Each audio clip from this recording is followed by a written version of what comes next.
Started streaming. We are live now.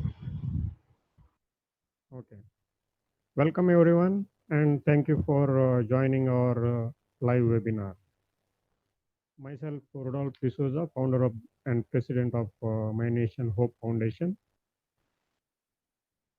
Our men's right struggle started in year 2000. Now we have completed 20 years and we have 10,000 registered members with us. We are the first and largest organization in India. Okay. And we have around 200 active Twitter activists also. We have largest collection of landmark judgments on mynation.net. Today we are hosting a webinar on IPC 498A and how to counter it. Please join us. And if you have any questions, you can post it in chat section of YouTube.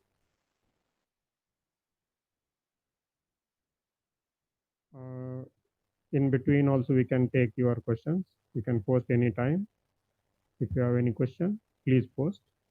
And hereafter, Dr. Vikas Singh will introduce other guests.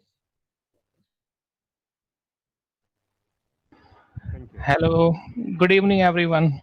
Today we are organizing our third webinar from MyNation Hope Foundation, and today's topic for webinar is 498A misuse and how to counter it. So our speaker for today is Dr. Sarvapalli Prasar. He is a legal consultant and men's rights activist. So without doing any further delay, I'd like to welcome Dr. Sarvapalli Prasar to give his presentation. Thank you. Thank you, Vikas, for a wonderful intro. It's appreciated. Now, let me start with let me talk about something about 498A. What is 498A? It is... Processor, you have to start your slides. Yeah, right. Okay, you have to share your screen. Yes, here we go. See, now what is 498A? It is something which has been used as a weapon rather Just than wait. as a shield by married women on Processor, you have to share your slide. Just click on share.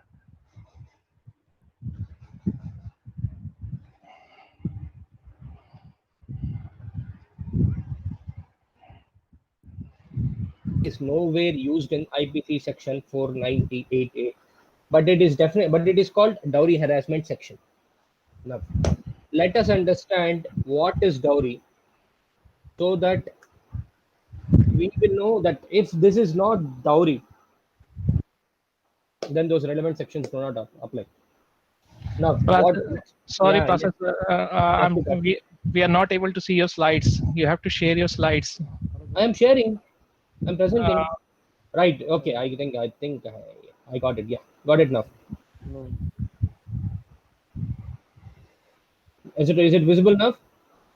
just wait 1 minute. Okay, now it's visible. Now continue, please. Thank you. Okay, right. Now let's understand what is the definition of dowry. As per Section 2 of Dowry Prohibition Act. In this act, dowry means any property or valuable security given or agreed to be given either directly or indirectly by one party to a marriage to the other party to the marriage, by the parents of either party to a marriage or by any other person to either party to the marriage or to any other person at or before any time after the marriage, in connection with... see, this is the most important word: in connection with the marriage of the said parties. So what does it mean?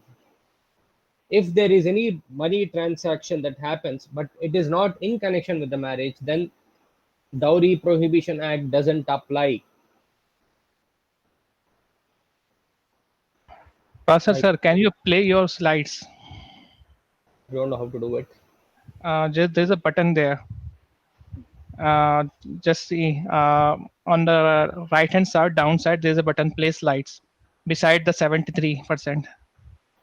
17, yeah. Slideshow? No, yeah, yes, I can slideshow. Yeah, Okay. yeah, thank you. Okay.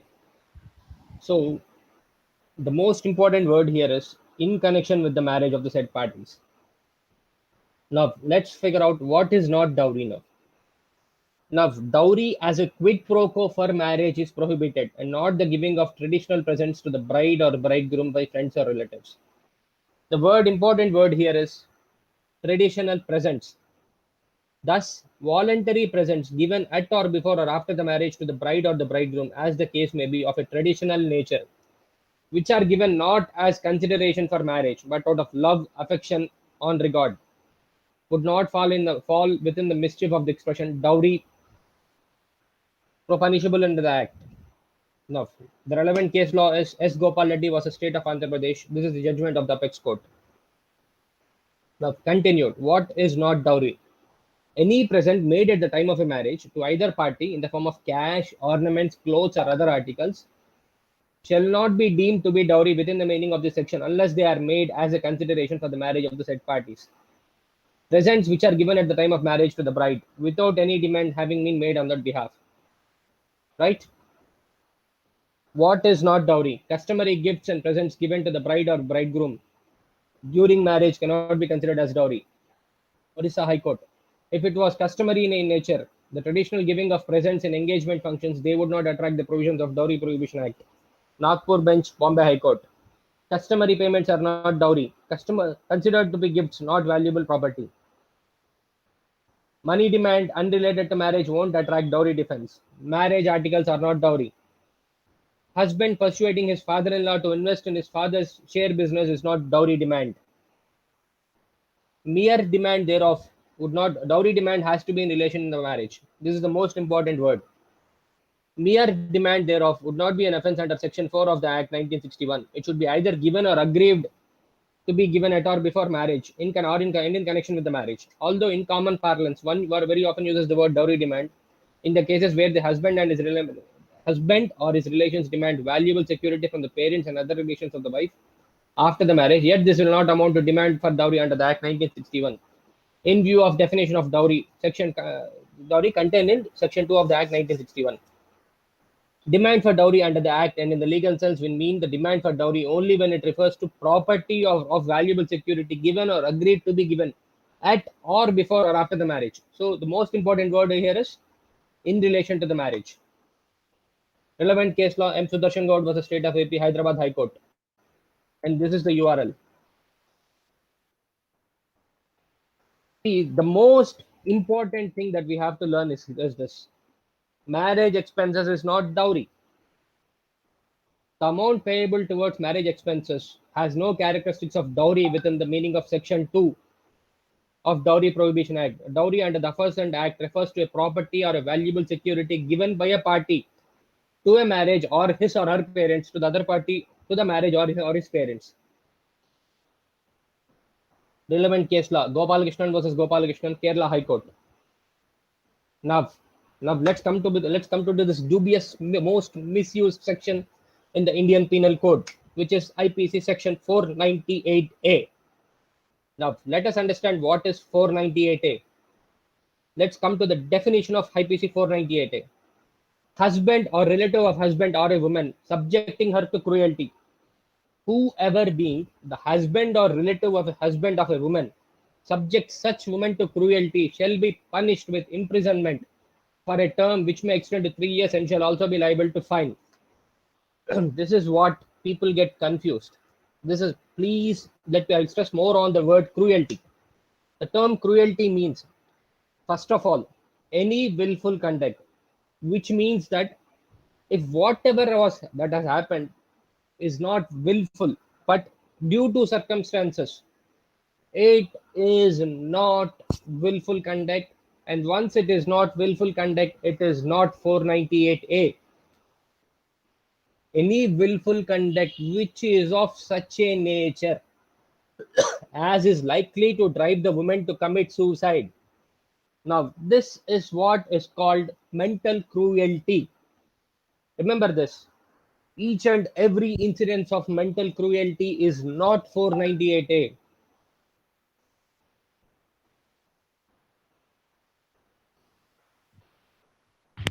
Okay, Bharat sir, one user has a question.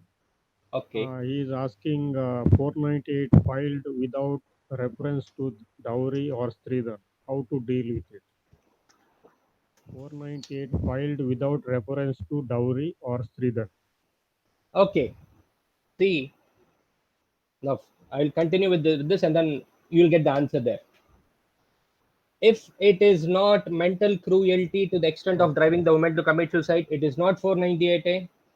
If it is not physical cruelty to cause grave injury or physical cruelty which is of such a nature as is likely to cause grave injury or danger to life, limb, or health, it is not 498A.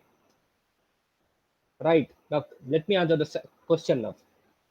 If it is harassment, plain harassment without any demand of dowry, and the harassment is not of such a nature that is likely to drive the woman to commit suicide or to cause grave injury or danger to life, limb, or health, it is not 498A. You can either go for discharge or quash.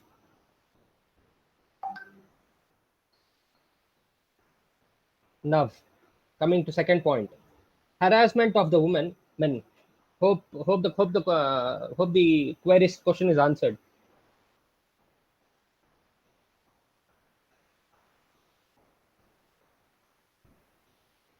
Now, coming to the second limb of IPC 498A, harassment of the woman, where such harassment is with a view to coercing her or any person related to her.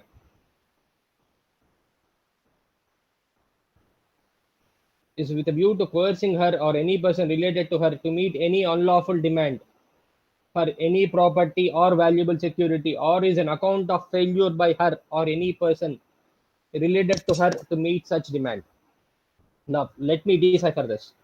So, to attract IPC 498A limit, the second limb of IPC 498A, there has to be mere demand is not 498A, mere harassment is not 498A. It has to be harassment attached with demand. So, if one of these two is missing, then it is not 498A. You can either go for discharge or you can go for quash.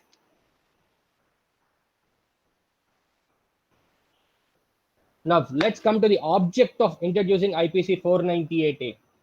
The object for which Section 498A IPC was introduced is amply reflected in the statements of objects and reasons while enacting the Criminal Law Amendment Act 46 of 1983. Clearly stated therein, the increase in the number of dowry deaths is a matter of serious concern.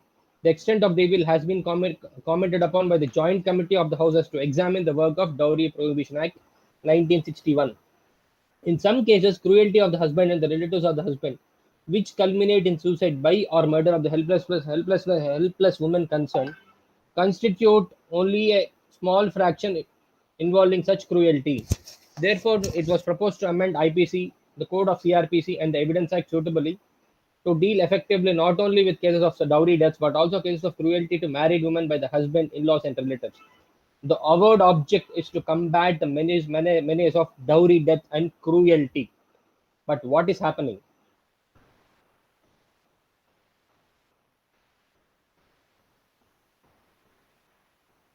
I think, yeah. Now let's talk about the essentials for 498A. The essentials for 498A is, first of all, the woman must be married. So, what does it mean? 498A by somebody who is not who is in a marriage like relationship but not married. 498A will not be attracted. Number two, she must be subjected to cruelty. Now, cruelty must be of the nature of any willful conduct as was likely to drive such a woman to commit suicide or cause grave injury or danger to her life, limb, either mental or physical. This is for the first limb of IPC 498A. Now for the second limb, for proving the offense under section 498 of IPC, the complainant must make allegation of harassment to the extent so as to coerce her to meet any unlawful demand of dowry or any willful conduct on the part of the accused of such a nature as is likely to drive the woman to commit suicide or to cause grave injury or danger to life, limb, or health. Now, we are coming to what is not 498A.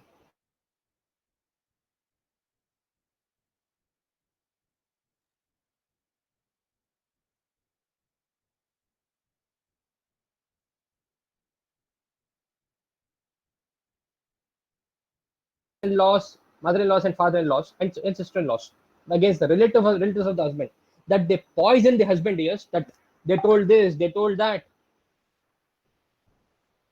blah blah blah blah blah blah. That is not 498A. Allegations that the husband's mother gave used lady suits of her daughter to the daughter-in-law and has given summons to the daughter-in-law could not be said to be offenses punishable under section 498A. Even threatening that her son may be divorced for the second time could not bring out the offense under 498A. So what does it mean? Requesting or demanding or sending a divorce notice is not 498A. Now, relevant case law, Bhaskar Lal Sharma versus Monica. This is a judgment of the Apex Court.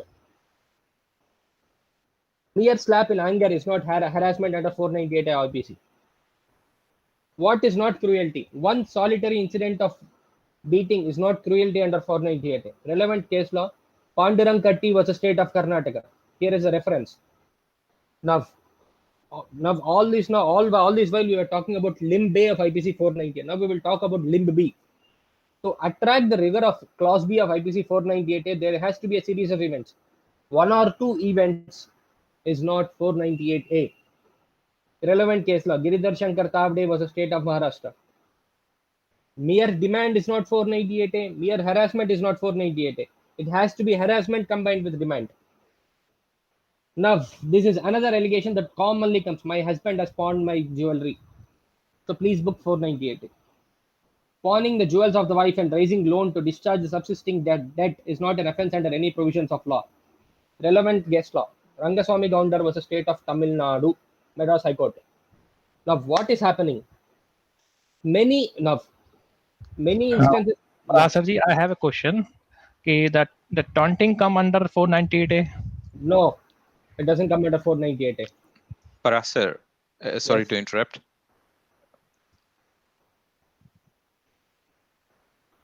Yes, Arvik.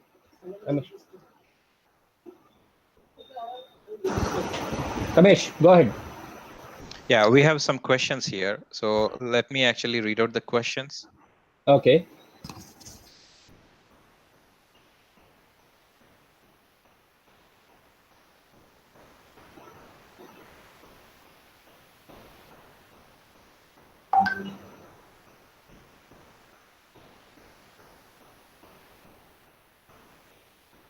Okay, I'm actually reading out the questions.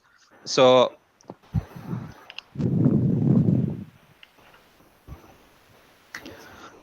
there's a question from Fight for Dignity. He says that there hasn't been any investigation done in his 498 yet, and the charge sheet is also not filed as per FIR.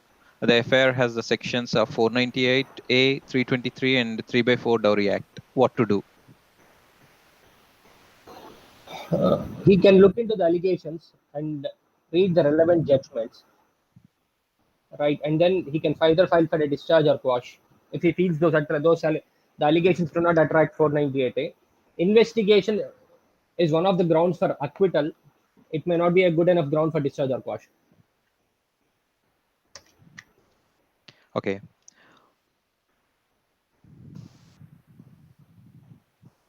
Next, Ramesh. The next question is from Jai Sriram, where it is asking for, is it easy to discharge or quash a 498A case? Most of FIR and charge sheet do not meet continuous cruelty, but do they get discharged or quash? See, boss, it is a matter of, you have to do your part. You cannot predict the, judge's mind. Write a good petition, support it with good arguments, present it well, and then the rest is with God. You have to do your part. Because many people are not filing enough number of discharges, we don't have enough data on the usefulness of discharge. Okay. Yeah, these are the questions we have so far, and yeah, we will actually wait for other questions, and we will take another break. Continue, sir. Now, what is actually happening in the battlefield? Many instances have come to light where the complaints are not bona fide and have been filed with oblique motive. Merely because the provision is constitutional intra-vires does not give a license to unscrupulous persons to wreak personal vendetta or unleash harassment. As noted, the object is to strike at the roots of dowry menace, but by misuse of the provision, a new legal terrorism can be unleashed. The provision is intended to be used as a shield and not assassin's weapon. Instead of using the 498A as a shield, they are using it for assassination. If cry of wolf is made too often as a prank assistance, and protection may not be available when the actual wolf appears, it cannot be lost sight of the ultimate objective of every legal system is to arrive at truth, punish the guilty, and protect them. But what is happening here? Innocent are being punished. 498A is used as a weapon rather than a shield. It is used to harass families. Observation by IP High Court. Due to ill advice or under a wrong impression that if a complaint is lodged under Section 498 IPC, the husband may come to terms, complaints are being lodged with the police. Relevant case law, Tahmina Kaleem vs. State of AP by AP Hyderabad High Court. Another observation by the Apex Court. It is a matter of common experience that most of these complaints, remember the word most of these complaints under Section 498 IPC are filed in the heat of the moment over trivial issues without proper deliberations. We come across a large number of such complaints which are not even bona fide and are filled with oblique motive. I know a case where a wife filed a case 498 on her husband, alleging that she harassed him when he harassed her, asking her to study well so that she can shift abroad and get a good job. According to her, it's a 498. What nonsense is this? Another observation by Apex Court. The fact that Section 498A is a cognizable and non-bailable offence has lent it a dubious place of pride amongst the provisions that are used as weapons rather than shield by disgruntled wives. The simplest way to harass is to get the husband and his relatives arrested under this provision. In a quite number of cases, bedridden grandfathers and grandmothers of the husbands, their sisters living abroad for decades are arrested. Relevant case law, Arnesh Kumar vs. State of Bihar, and here is the reference. Another observation by the Apex Court. This court had earlier noticed that most of such complaints are filed in the heat of moment over trivial issues. Many of such complaints are not bona fide. At the time of filing the complaint, implications and consequences are not visualized. At times, such complaints lead to uncalled for harassment, not only to the accused but also to the complainant. Reference, Preeti Gupta was the State of Jharkhand. Now we have understood what is 498A and what is not 498A, what is dowry and what is not dowry.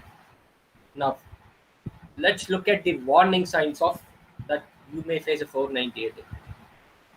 Threat by wife or her family that they will file a police complaint if you don't listen to their demands.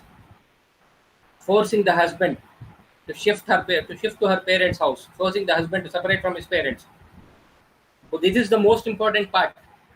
Wife's family will suddenly start giving you gifts without you asking for any. I'm sure many people who faced 498 would have faced at least one of these four incidents. Now,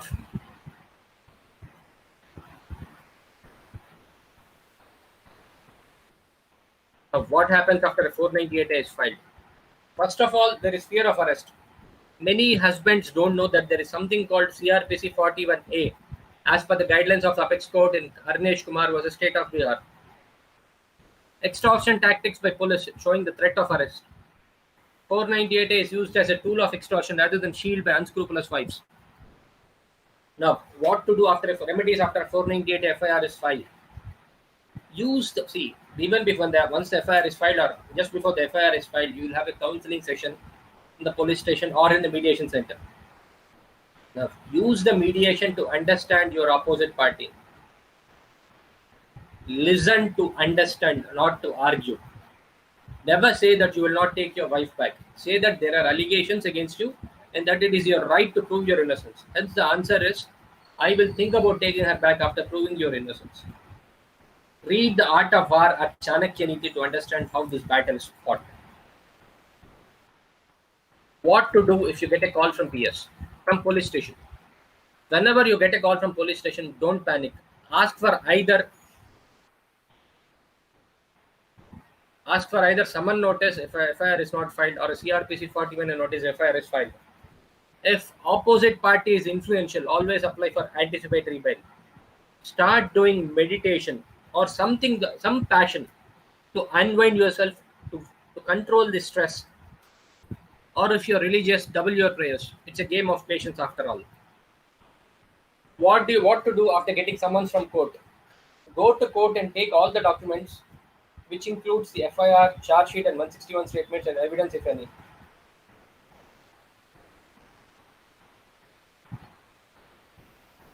Apply for 5 certified copies of all documents, 1 for your file, 1 for your advocate's file, and 3 extra sets for unexpected use. If there are many accused, file either Rule 37 of Criminal Rules of Practice or CRPC 205 application for permanent exemption. Read your case documents at least 50 times and start preparing your defense. Now, after you get the documents, you have to decide whether to file for discharge or not to discharge. Now, when to file for discharge? If the allegations in the charge sheet and accompanying documents appear to be opposed to common sense, file for discharge. When the allegations as a whole raise a suspicion but not a grave suspicion, then discharge can be filed. When to file for quash? When the allegations are vague and omnibus, when the allegations are without date and time, when there is an unexplained delay in lodging the FIR, when the FIR is filed as a counterblast to other cases that you filed. Points to remember: don't pay money and compromise the case. This 498A has become an extortion business, so it has to be stopped. With passage of time, things will change for the better. Always go to the court formally dressed and presenting a positive image. It's your case, so you have to take charge. Read relevant law and collect as many relevant judgments as you can. Counter cases. As I have told, there are several types of defense. One of them is to attack. It is said that counter-attack is the best defense. Criminal defamation is a good counter case that can be filed if there are defamatory allegations made against you in the case documents. You need not see. There's a big mistake that people do. People think that you have to wait till the end of the trial to get under acquittal to file criminal defamation. No, it is not. You are defamed the moment defamatory allegations are made on paper.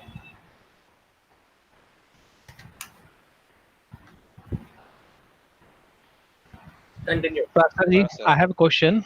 Yes, boss. What is the time limit for filing that defamation? Because somebody told me it should be 3 years from the time of committing the offense. Exactly, you're right. It is 3 years from the date of committing the offense. What happened? Some case, the 498 case went for 5 years. Then after 5 years, you can't file that for defamation. They would have repeated this defamation somewhere else. You will find a fresh cause of action. Okay. Or if you have enough grounds, you can invoke CRPC 473 to say that in the interest of justice, defamation has to be filed. Okay, thank you. Now, continue. A few questions on YouTube. Yeah, let me actually read it out for you. So Jayant is actually asking for what is the role of evidence? What happens when only accusations are made in the charge sheet with no supporting evidence? So the charge sheet is actually much weak without any supporting evidence. So in this case, what happens is, what Jayant want to know. See, one is evidence is a matter of trial.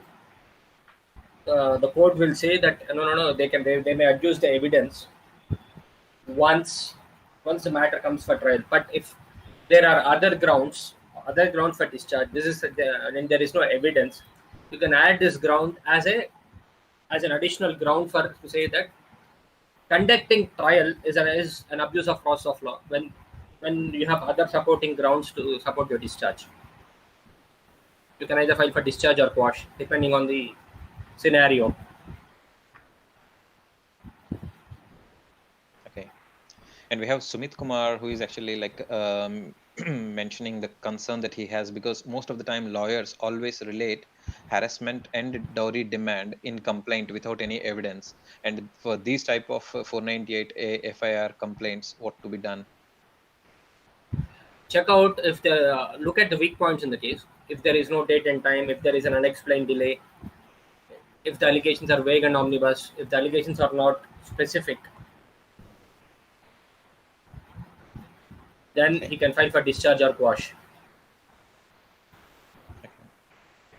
We have one question from Sharon.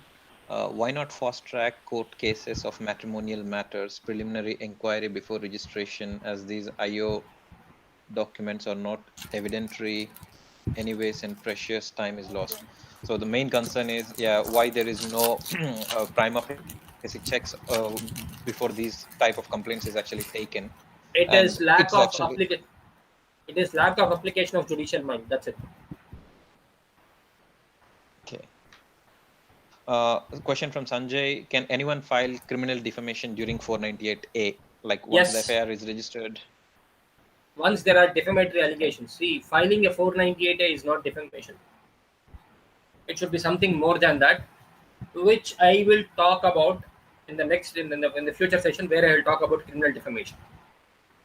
Sure. So Sanjay, there is one more discussion for you.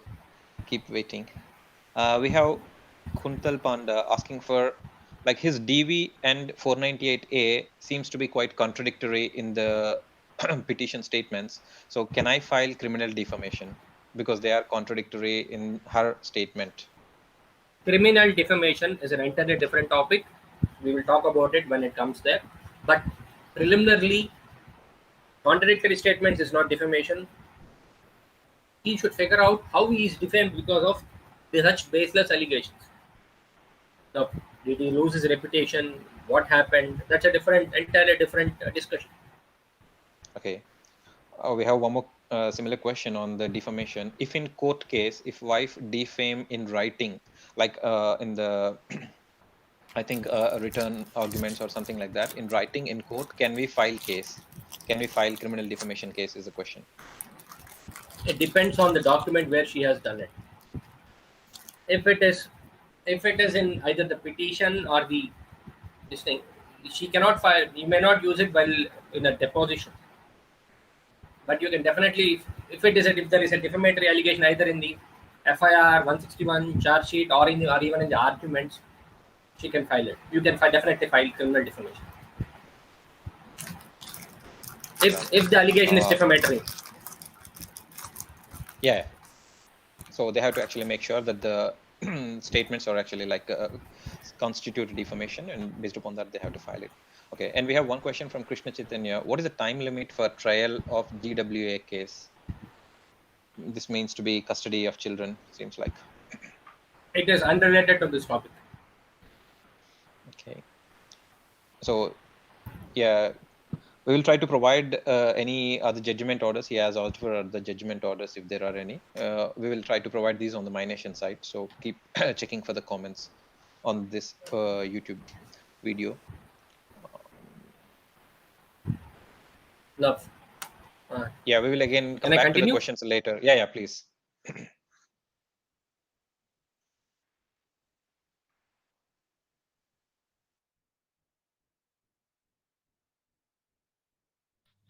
Yes, Professor, continue. Now, continuing on what to do. If you have done nothing wrong, then don't compromise. Stay positive, stay healthy. The following words of caution uttered by the Lord to Arjun in Bhagavad Gita with regard to dishonor or loss of reputation may usefully be quoted. Akirtin chapi bhutani katai shanti te avyayam. Sambhavitsya chakirtir nada tirichyate. Men will recount thy perpetual dishonor, and to one highly esteemed, dishonor exceeded death. It's your reputation at stake. If there is truth and dharma on your side, don't give up, don't compromise. especially by paying money. The next talk will be on criminal defamation.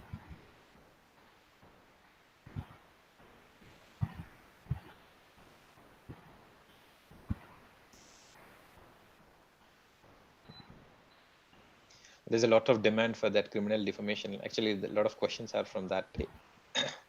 Thank you. Guys, my closing comments is don't commit suicide just because you filed a 498A or leave your job. We are there to help you. Stay positive, stay healthy.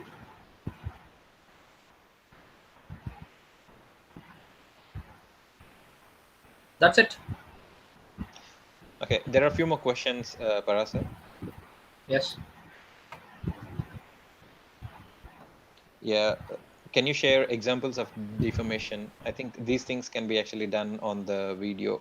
Like we will add them to the description on the YouTube video and also on the MyNation site. So please keep checking for the MyNation site links once we update them on the video description.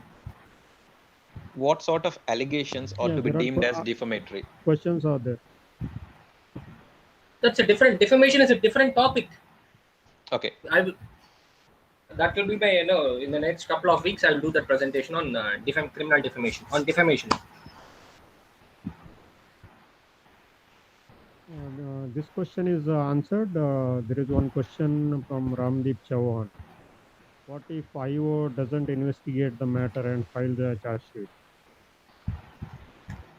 If the IO has not investigated and did a copy paste of the complaint, if there are other grounds for discharge, he can support that with this particular ground. There's a particular judgment of Hyderabad High Court which says that mere recording of statements of witnesses is not investigation.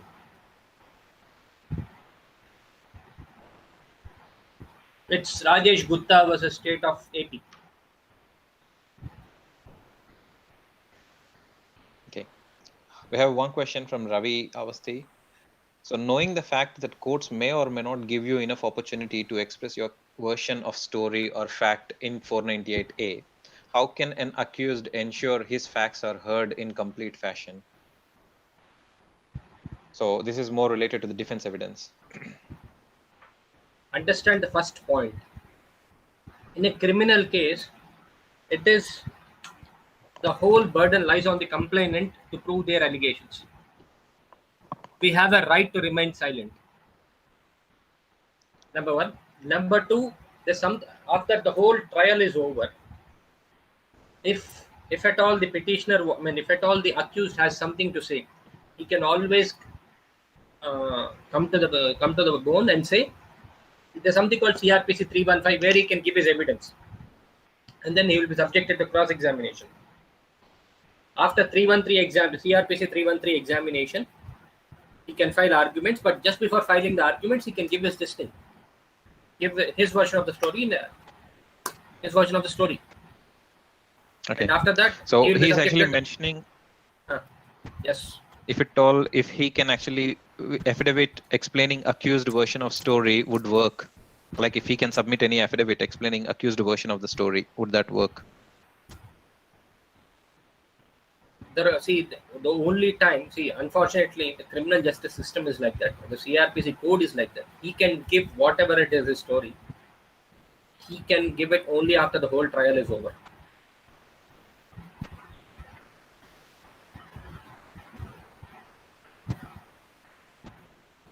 That's it.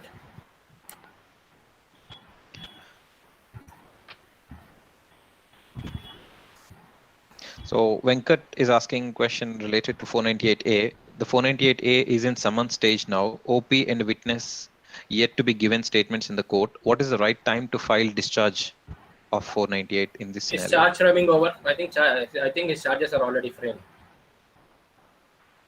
If charge framing is done, he cannot file for discharge. Better go for speedy disposal of the trial. Let him go for speedy disposal.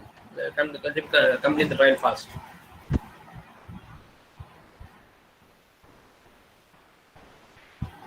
There's a generic question. How do we know lawyers are fighting the case correctly? Like, are there any checkpoints in the case of 498A? What the victims has to actually check for? See, the objective of cross, like, what is the current stage of the case? It depends on the current stage, right? Most of the times, I'll tell you the some of the tips or tricks of advocates. Number one, the moment a 498 is filed, they say let's go for quash. No, first of all, he should explain. See, if is somebody who is ethical, he will explain the grounds. Or else, as I said in the presentation, it's your case, you have to take charge.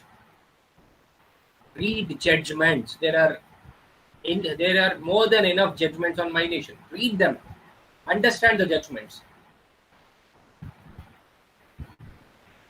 And guys, if you are really serious about your case, if you want to take charge of your case, I would recommend one book for you to read and understand. This is for cross-examination, by the way. There's a book called 11,000 Questions for Cross-Examination.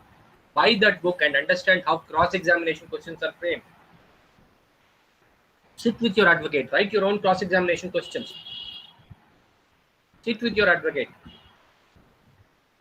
Many here, they don't know, they are not aware of any legal matters, laws or anything. They are not interested to learn or study also.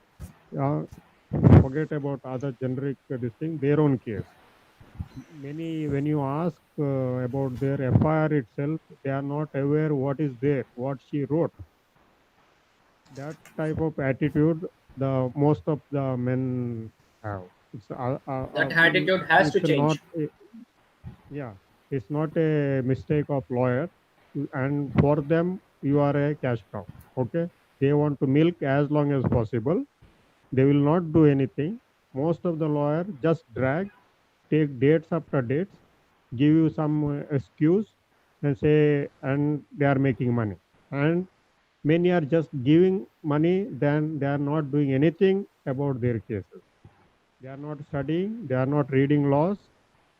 Many are joining us, joining our groups and asking some questions. And after we answer and we tell them, do this, do that, they are not doing that also. They sit quietly without doing anything. Whenever lawyer is asking, they just giving them money. That's it. And they are crying, my case is going for last 5 years, 10 years. Lawyer is not doing anything. I paid this much, nothing is happening. Police are threatening. All those sob stories. Okay, it's not a problem of lawyers. Its problem is with you. Unless you study, you follow up, and many of us, they joined our in-person group, and they are fighting their cases. Okay, unless you do something about your case, nothing will happen. That's it.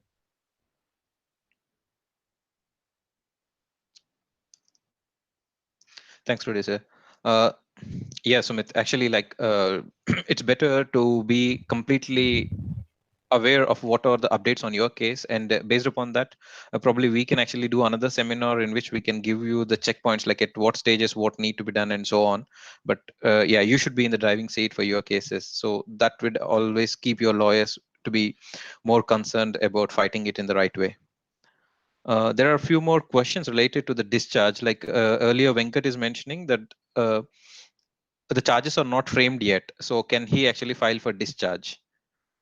There is another case where the charges are not framed in his case, even after 4 years of FIR, I think, or after charge sheet is submitted.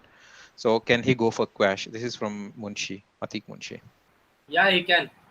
He can definitely file, right? So he can see. Now it's already 4 years. He has two options. One is either file for discharge, or he can file quash and ask for speedy disposal in case the case is not quashed. He can ask for daily trial. Speedy disposal of the trial of the case. Yeah. And we have Saurabh asking for, if wife going to file case after 2.5 years of separation, then is it considered as delayed filing of FIR? Like, would that merit be the best merit? what is the proof? Now, what did she write in the FIR? Did she say that that we are separated since 2.5 years? Or did she say that no, we stayed, I just left yesterday? Or the FIR can always be twisted. So it depends on what she has written in the FIR. Sure. And we have Riaz checking for AB is granted in his 498A. Order says to sign daily in the respondent PS, which is far away where he is living. Any possibility of changing place of signing and also time limit? Please advise. This seems to be on the bail condition. So his bail condition is quite unique in its nature. Every day to be actually present at the PS. He can always ask for relaxation of bail conditions. Yeah. We have one more question from Ramnathan. If multiple complaints are made by wife in 3 different police stations, but no case is filed, what is the time frame that the 498 can be filed after separation? It can be filed forever till they are divorced. Logical conclusion. And there is one more question. If no demand raised for dowry and they said that they spent 25 lakhs on marriage, is it an offense under 498A? Filing 498 case after divorce case from husband, is it possible? Like, is it actually like legally maintainable? For the first question, marriage expenses is neither dowry, and once marriage expenses is not even 498.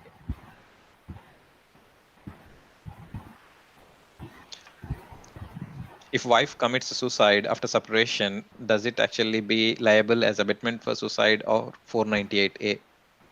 Abetment Like after separation at her parents' place or any other place? What is the time duration? And how old is the marriage?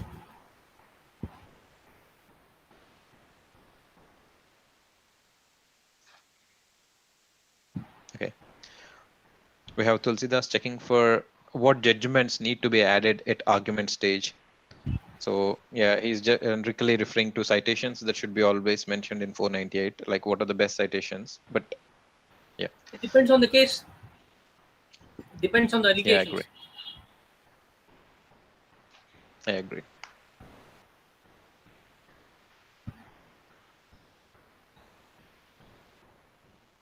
There's one more question on defamation. The case has been acquitted in 2012 itself. Now in 2020, can he file defamation as a victim of 498A? Let me let me repeat again. Facing the 498A is not defamation. It has to be something more than that. If we can see, like, it depends. There has to be both. See, it can be even verbal defamation or defamation on paper. So he has to show something within the last 3 years, because what is he doing for the last 8 years?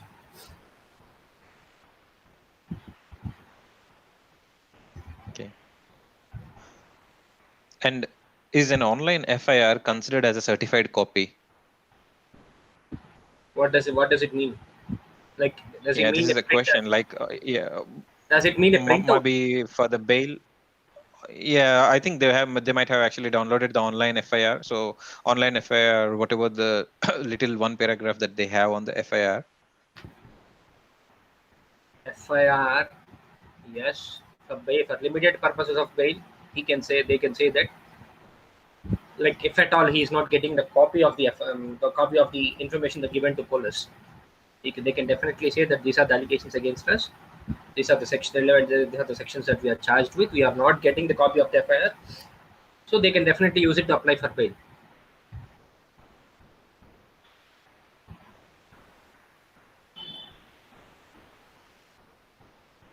In fact, for filing and for anticipatory bail, there is no need even for an FIR. Even if you have relevant and valid information that you made that an FIR may be registered against you, you can file for bail.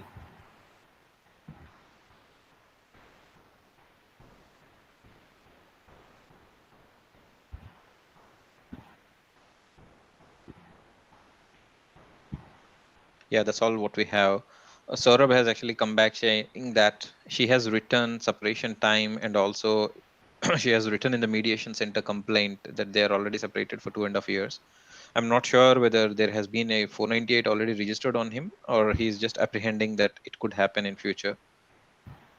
See, if FIR is not enough, are there any cases running between them? Look at parallel impeccable documentation, like a DV or an MC or a divorce.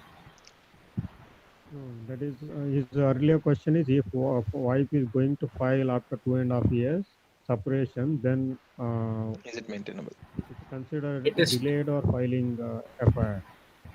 see, she should give trustworthy explanation for delayed filing of FIR.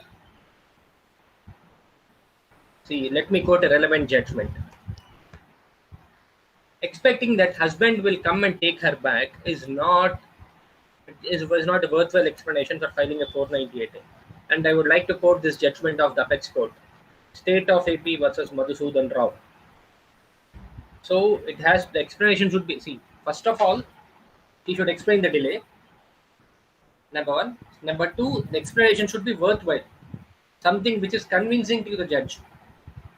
If not, that is an additional ground for filing for discharge or quash. It is not. It should not be the number one ground. It should be the third or fourth ground. It should be supported by other grounds.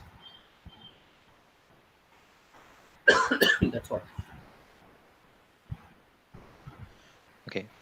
We have one question from Ashish. He asks, what should be done for speedy trial in the case of 498A? And is it normally recommended to ask for speedy trial?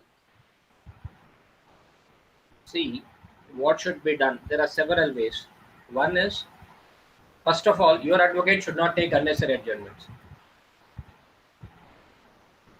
Number two, he can just pray to the court, or he can file a memo in the same court saying that his life and liberty are violated, to ask for speedy disposal of the case. If that thing fails, he can always go to the higher court and take relevant orders from higher court.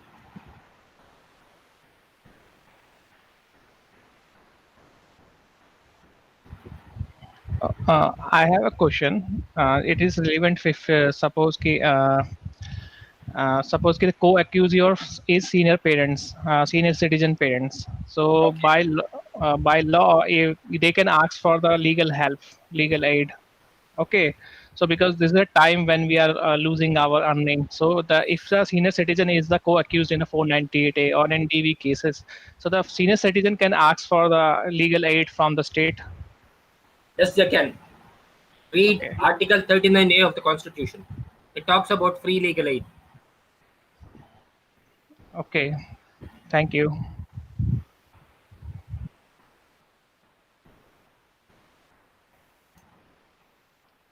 We have one more question. If only husband and his mother are the accused persons in 498A, whereas in DV and 406, the father is also being dragged on same set of allegations, like similar to 498, can father get discharged from other cases?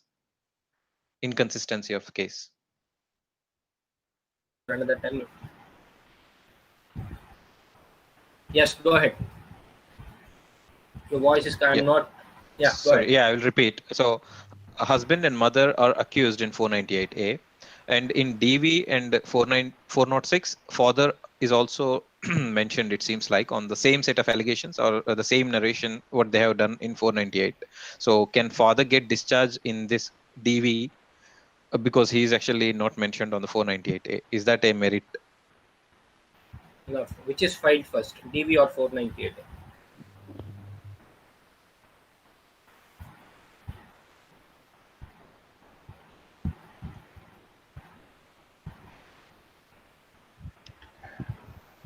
Okay. Meanwhile, I can ask second question. Can we go for quash in the domestic violence case? Which state? Delhi. Delhi. I think Delhi has stopped quashing, so just check out. Okay. They're asking you to go to the next higher court for appeal. Okay.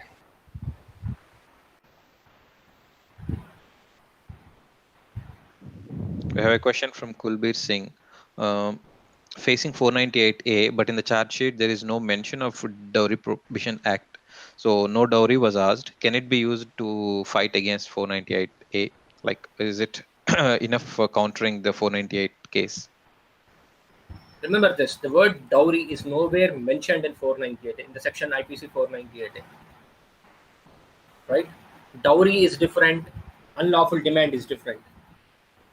First of all, most of the cases,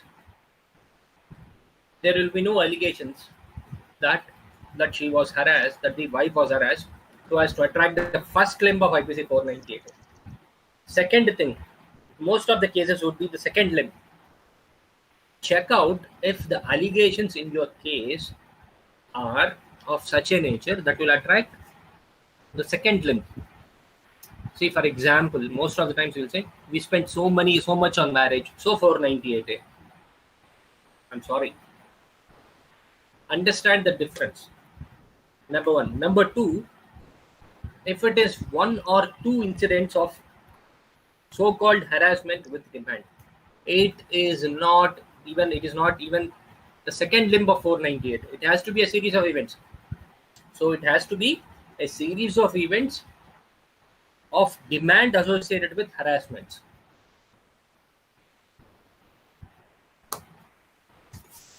Okay, we are into the last 5 minutes of the session, so there are just 2 questions more. Does number of years of marriage have any implication on 498A? Say 1 or 2 years of marriage, like after marriage, and to 20 years of marriage with no evidence of harassment. It may be a ground for acquittal if it is a long marriage.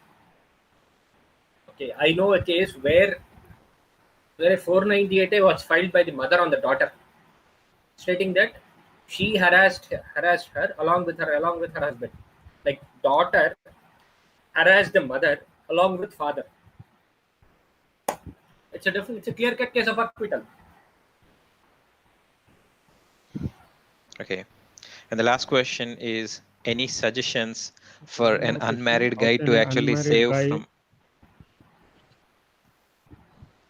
Yeah, like I'm repeating the same one, Rudy. Like, how can an unmarried guy save himself from 498A, or what are the precautions to prevent 498A before getting married?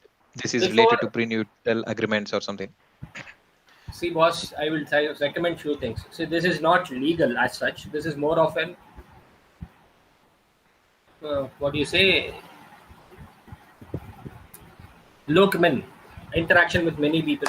More of a experience-based suggestion, right? Common sense, right? First of all, prenups are not valid in India unless it is Portuguese law, right? Right. Number one, look, check for people where their parents have a friendly relationship. Check for a wife whose parents have friendly relationship. Don't, if one of the parents, like, okay, if one of the parents are dominating, think twice before getting into that marriage. Number one, there's something called artificiality. Look for people who are simple, not people who boast. These are some of the suggestions. Other suggestions will be given in person.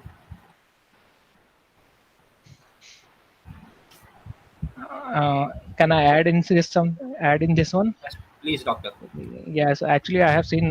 Reading lot of cases. So what I found, if the woman means you're going to marry, if someone of his family has in the politics and police or in lawyer in some NGOs working with women, there's a more chance he will face 498 in the future, because they are brainwashed in such a way that they feel that everything you are doing is the cruelty to them. Can't agree more, Mr. Yeah. Thanks a lot, because that's a really very good point. Let me add one more point. Just check if anybody in their family has done the same thing. Stay away.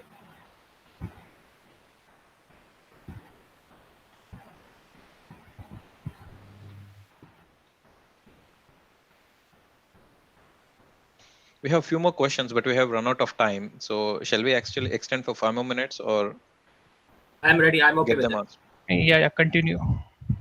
Okay. So if the only witness mentioned in the charge sheet and the complaint are the complainant and the police, is it okay? So I think like when the charge sheet is submitted, they mentioned the witnesses as the complainant and police. That's it. So is that fine for fighting 498? It's see, her statements are not corroborated. Now, how will you say that those are not valid statements? Because whether it's a matter of whether it is true or false, whether it can be believed, is a matter of trial. But what they can do is look for other weak points. And if there are other weak points in the case, they can definitely file for discharge or go for discharge or quash. Okay. Yeah, we have one question from Mahesh. There has been any investigation done in 498A. It's even has a section on DP 3/4. There is no time date mentioned in the complaint. So currently discharge petition is already filed. Seems like nothing is actually happening. Can there be any suggestions at this stage? Any what? Any suggestion to how to actually take it further? Seems like discharge application is already filed. Filed now with the public prosecutor file a counter for it.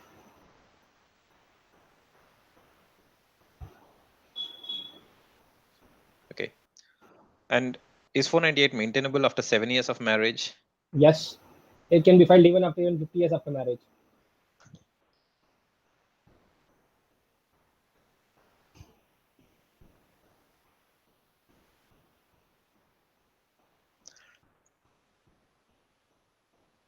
Any time limit for domestic violence after separation? This is related to the DV Act. So not now. Okay. See, there's a latest judgment by Madras High Court. They can go through it. There are always contradictory judgments about Domestic Violence Act. Okay, I can add in this one. The one of the judgments say that DV can be a continuous offense. Okay, I will explain this one. Ki suppose the wife say ki you have drove that wife out of her house, out of his house. Means the husband have drove the wife out of house. So after the drove her out of house, she is still suffering because she is out of house. So after 2 and 3 years also she can file the DV case. So it's totally depend upon what she writes in that. Yeah, we have one more case where before charging a 498 FIR, the inquiry is done in a police station which has no jurisdiction. And and he seems to actually filed an RCR and FIR filed in the police station which has jurisdiction. So can this be a merit point for quash? What? Question is not clear. So seems like he has actually filed for an RCR, but yeah, the thing is 498 FIR is filed in a jurisdiction which is not his area. So before charging of 498 FIR, and the inquiry is done in a police station which has no jurisdiction. Is she staying there? Was she forced to take shelter there? If yes, then the police station has jurisdiction. Thanks to the latest judgment of the Apex Court in Rupali Devi versus State of UP.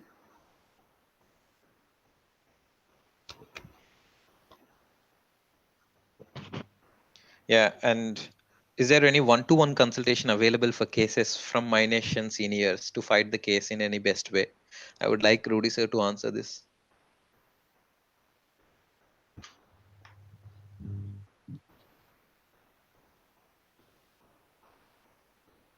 Yeah, we have weekly con call sessions. Those who are active, this is because we are not charging like other members. We are not taking money from anyone. We only asking from you that you have to be active on Twitter. Okay, those who are active on Twitter, we are taking calls on weekly con call. For any, it's not only for 498. Any questions related to your case, if you are facing any false case.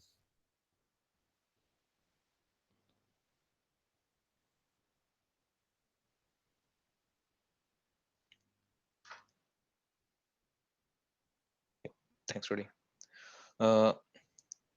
In another question, seems like divorce petition is actually filed 6 months before the 498A is actually filed. And in that divorce petition, there is no mention about dowry harassment or anything.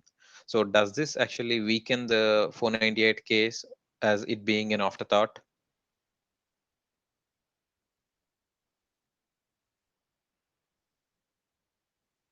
Who filed the divorce petition? Seems like the wife, because dowry Definitely, harassment. it's an afterthought. Okay. And we have one last question. Wife filed a case including IPC 307, 498A, 406, 354, 324, 325 on the basis of a fake medical report submitted by a doctor. I'm trying to challenge it in the High Court. Is there anything that can actually help in this type of trials? First point, is there any date and time of 307? Is there any date and time for 354?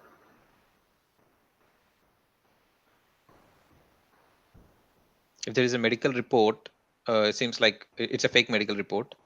So The medical can we, report can be 324 also. I'm talking about 307 and 354. Mhm. Right.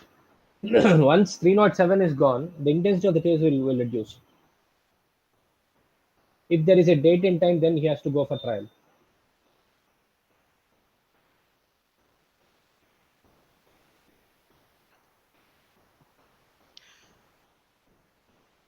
Okay, that's all the queries that we have on YouTube. So I'm handing it over to you, Parasar. If there are any other questions from any other channels, then yeah. That's all. Okay, so we are closing this session today, and thank Okay. you, If Neeraj. no questions, then we'll finish Thank you, this. Dr. Vikas. Thank you, Dr. Thank you, Ramesh ji. Thank you, Rudy ji. Thank you, Prasha ji, for giving your time and so much help. And we like to close this session, so I will ask Mr. Rudy to finish this session. Thank you. Okay. If